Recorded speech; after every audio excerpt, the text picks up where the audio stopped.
Madam, आपण जिल्हा परिषदच्या समोर आता जे उपोषण आमरण उपोषण करत आहात, तर प्रथम तुम्ही तुमचं नाव सांगा, का उपोषण करा, कारण काय, त्याचा सविस्तर खुलासा तुम्ही केलात तर बरं होईल.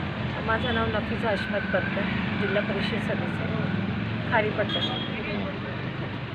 मी उपोषण यासाठी केलं आहे, साहेब तुम्ही जर आमच्या रोडाची व्यवस्था बघितलं, खारीपट्टा, पलंच्या, बुद्धवाडी, अनसपुरा, पुरा रोड सर.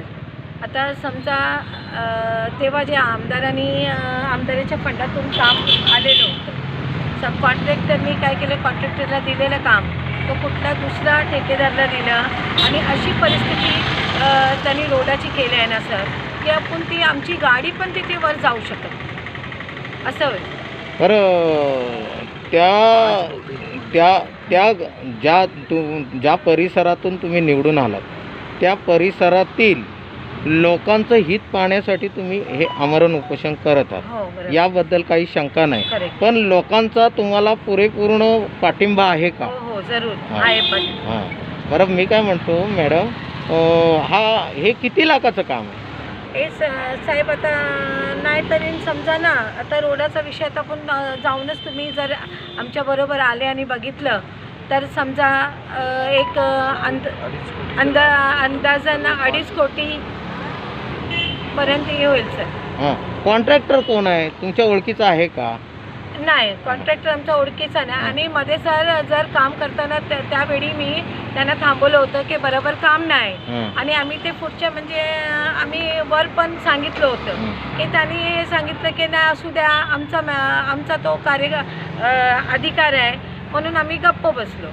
तेव्हा जर त्यांनी हे केलं असतं, लक्ष दिलं असतं, तर एवढं कामाचं आपल्याला हे टेन्शन आलं असतं नाही. मॅडम, त्याने तुम्हाला थांबायला सांगितलं, परंतु तुम्ही कंप्लेंट केले का? तशी आम्ही कंप्लेंट केली. कुणाकडे केले? कुणाकडे? आमच्या आमदारकडे पण आम्ही केलेलं तेव्हा.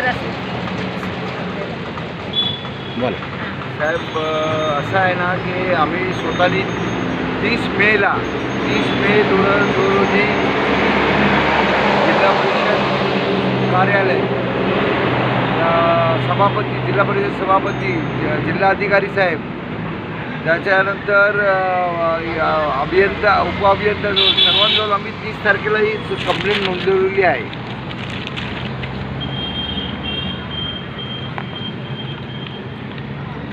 मॅडम, तुम्हाला आश्वासन दिलं तर तुम्ही उपोषण सोडणार आहात का? जर त्यांनी नाही आम्हाला लेखी द्या ना, त्यांना जरुरी आहे लेखी द्या आम्हाला की त्यांनी ते काम करतील, कधीपर्यंत पूर्ण करतील, याचा सविस्तर वृत्तांत दिल्यानंतरच हो. तुम्ही उपोषण करणार. बरोबर. बरं, या ठिकाणी जिल्हा परिषदच्या आवाराच्या बाहेर या नफीसा परकार या आमरण उपोषणासाठी बसलेले आहेत, आणि त्यांचं एकच मत आहे की जोपर्यंत तो 1.5 कोटीचा रोड आहे, 1.5 ते 2.5 कोटीचा, 5 रस्ते आहेत 2.5 कोटीचे, परंतु ते निकृष्ट दर्जाचे काम झालेलं आहे.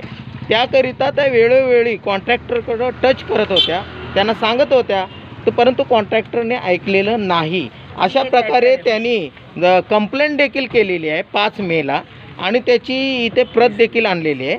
तर अशा प्रकारे जिल्हा परिषद एक्झिक्युटिव्ह यांना त्यांनी कंप्लेंट दिलेली आहे, तरी ते आत्तापर्यंत त्याने ऐकलेलं नाही. तर म्हणून त्या त्वेषापायी आणि लोकांच्या कल्याणासाठी, जनहितासाठी ते आमरण उपोषण करणार आहेत. त्यांनी जर आश्वासन देऊन 15 दिवसात तो रोड व्यवस्थित केला तरच ते उपोषण लेखी आश्वासन घेऊन ते मागे घेणार आहेत, परंतु त्यांना मागे घेण्याची इच्छा नाही. धन्यवाद. मास महाराष्ट्र न्यूज चॅनलचा पत्रकार रजनीकांत जाधव, रत्नागिरी रिपोर्टर, या ठिकाणी त्यांचं आभार मानून या ठिकाणी मी थांबतो. धन्यवाद.